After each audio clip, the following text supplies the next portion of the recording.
Violet. Today in this video we are going to take a old drawing of mine. I don't mean a few years ago, I mean like way back. That's what we're gonna do. So we're gonna take an old drawing and then we're gonna draw it again. Let's do that. Before we get to it, let's go make some coffee.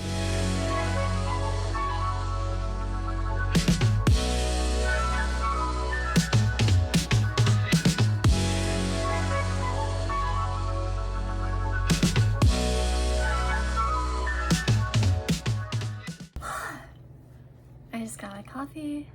Cheers! That's good coffee. This is really good. This is like my fourth take.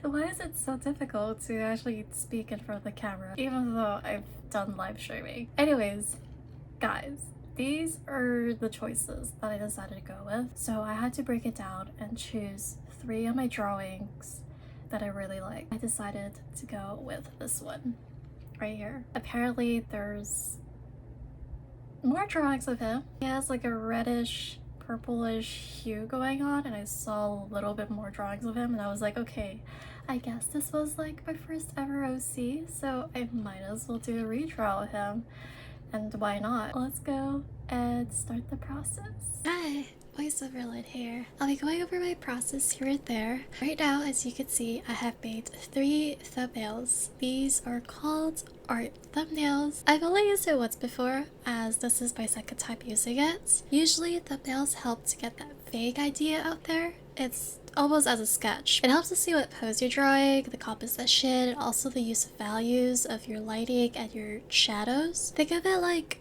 mini sketches. After doing my thumbnails, I really loved the second thumbnail. However, I decided to go with something more simpler instead of a dynamic pose. So I resulted to choosing the 3rd thumbnail. Afterwards, I went ahead taking that thumbnail and resizing it to almost fit my canvas.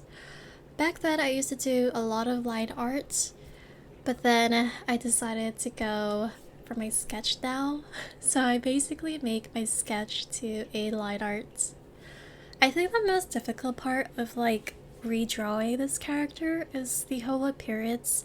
I didn't have much information about this character as I only had 3 drawings of him. I had to like do some visualizing of how this character would look, how his hair would be like, how his facials would be, what his outfit would be, and so forth.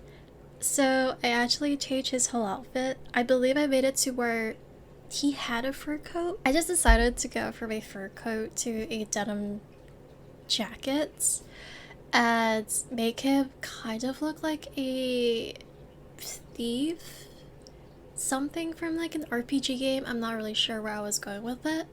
However, I decided to keep his scarf because that was a bold statement piece for him, which is his gradient scarf. I think that's probably where I got to the idea of making him look like he's from a RPG and like a thief or an assassin type of class.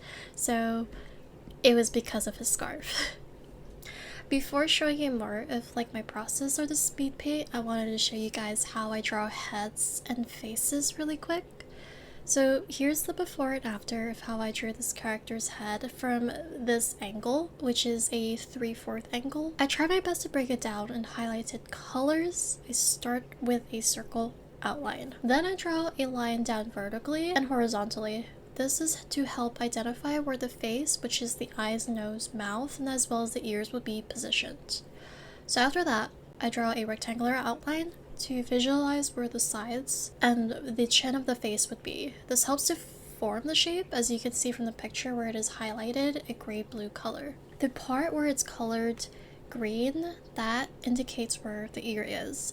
And usually I use a symbol shape, which is a circle, to determine where the ear goes. And for the yellow highlight, this is what we call the cranium of the skull. As for the face, I'm not gonna go too much details of how I draw the eyes, nose, and mouth, but for the face, it's usually within this area, which is this triangle highlighted area, and I use the edge of the outer eyes to trace down to where the position of the mouth is. After cleaning up the sketch, I am being satisfied with how it looks for it to be like a line art.